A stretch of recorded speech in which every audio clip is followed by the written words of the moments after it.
dia, kamu curiga-curiga, ya agam kan duam HP purmo pi kayak cari-cari kunci HP lekau. Di SMS kamu dia jenguk-jenguk dari kod. Cukup bahaya. Kalian pulau lebih nyontim pakai anali model jihad, kamu model sir. Negara-negara HP pakai HP.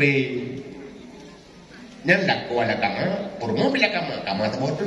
Tua kamu kurang SMS. Anak itu pun di tetangga. Yang kadang-kadang dia pakai gara-gara salah baca SMS lah. Pulang kan, bawa WA. Irama chatnya bila salah dah boleh laju lah itu begini. Mesti tanya ngelak kau. Pernah itu dia. Yang kerja dah baca, pernah. Dia cerita baca, pernah. Karena itanya orang baca tengah lige, tang-tangnya tetap pertanyaan. Pernah. Kadai telepon di perumahan ibu. Ila kau. Itanya pernah. Yang tu perumahan, kata pernah tapi. Kali gelo. Padahal dia tangguh irama gerak kedua nak pakai.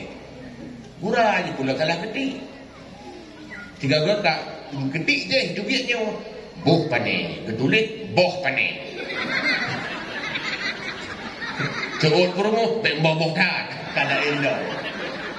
Yang punca pakai pulang kita bacanya kan dengan hati yang tenang, mutu hanapah emosi dengan berudak. Yang tak baca irama tu. Padahal chatnya dia tak baca irama kasidah. Dia tak baca irama dah. Kau pakai loinya. Nyo menyelaginya, tapi anak kedamaian. Nanti pun rugah. Tingguh tajri alang anu karayu. Han tajri tapi menderita hana bahagia. Lebih baik beli diciptakan kebencian antara keduanya. Karena itu biar muara karu bak mata yang sudah benci. Karena kami dah lakukan menguli, rumah menguli. Anda si ruban bandu atau belamina. Nya medang ayat soidang di medangna. Tilok medang nalan dalam kan, menang tilok kata dapat. Ya bagi anali pengkadi menyawai balium kawin tok bak ikut kan bak lari HP medang gambar pengantin. Kalau nak ni, jika nak ni tak gambar ni tu mah. Mai hokak geseh.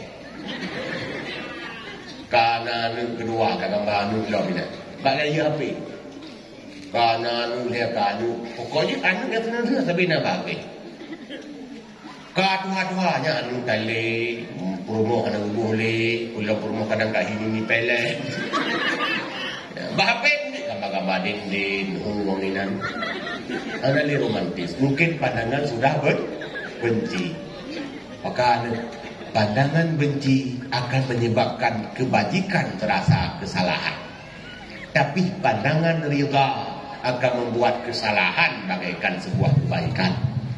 Lupa contoh. Tidak pencuri dia bercuri. Idron ngon keturi. Karena pandangan ron golong benci ke pencurinya pun khun bau. Ai, kibah itu jualai. Dei kasihan ji. Gaji hangke. Karena pandangan ron hana benci, itu mencuri pitang hana kalah. Tapi orang yang benci, ibu Quran pala. Kena orang yang berquran dalam bulan puasa. Gaknya benci berquran kecek dah tak tahu. Ibu Quran kena betul. Kau benci. Entah itu mencuba betul. Dengan hana benci menanti lakuan promo. Karena lu pegang masalahnya, nagronya diisi oleh suami dan istri masing-masing keluarga. Sabah rumah tangga, pulang sabah kampung ke kampung, dia ke sabah kecamatan dia ke sabah kabupaten sampai dia ke sabah nangro. Berarti God nangro, bak God keluarga.